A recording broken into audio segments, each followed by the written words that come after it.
কথা বলেন। আমি গাজীপুরে দীর্ঘ 12 বছর যাবত গাজীপুরে থাকি, এতদিন মার খাই না, কেউ আমার রাস্তাঘাটে কিছু বলে না। এই বেশ পেছন আন্দোলন নিয়ে এদিন ওরে মারে, আজকে যে আমার মাথা বাড়াইছে, কালকে ওরে মারবে, এটা কি কোন কারণে হয়? শ্রমিকের কোনো দাম নাই। এই সমস্ত মূল কাহিনী হয়েছে জিএম এ সবকিছু করাইতেছে মালিক পক্ষ। ঘটনাটা কি নিয়ে?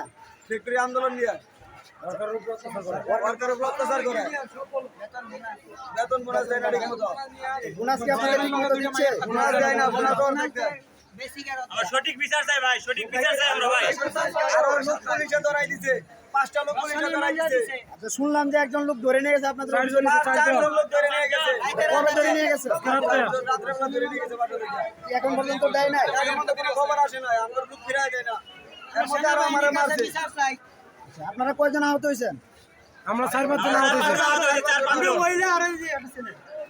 মহিলারা হাত দিছে। আচ্ছা, আপনার ফ্যাক্টরির নামটা বলেন। বেশ পেছন বেস স্টেশন গাজীপুরের 27। গাজীপুরের সাথে বেশ পেছন।